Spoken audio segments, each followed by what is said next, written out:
ស្ងាត់អ្នកស្រីមាសចន្ទលីនបង្ហោះសារផ្ដាំទៅចំ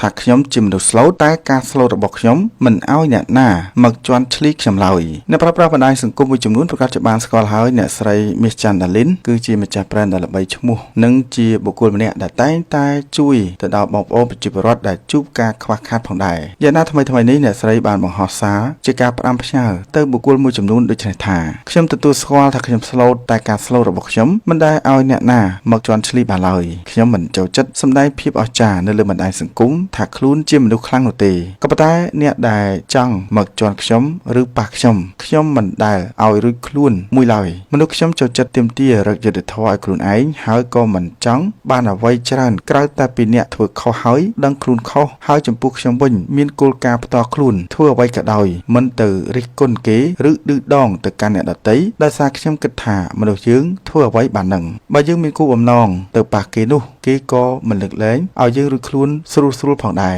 នេះហើយដែលខ្ញុំមិនចូលចិត្តទៅប៉ះគេមុនដោយសារតែខ្ញុំខ្លាចគ្មានក្តីសុខសម្រាប់ខ្លួនឯងសំខាន់ខំប្រឹងមើលថែខ្លួនឯងនិងខំប្រឹងធ្វើអ្វីជាខ្លួនឯងបានល្អនោះយើងនឹងទទួលបានជោគជ័យនិងប្រជាប្រិយភាពពិតប្រាកដខ្ញុំឈើលើវិធីណាក៏ដោយខ្ញុំតែងតែបើកចិត្តទូលាយស្ដាប់យកនៅចំណុចខ្វះខាតមិត្តភាពប្រសើរជាងភាពឈ្នានីសគ្នានឹងគ្នា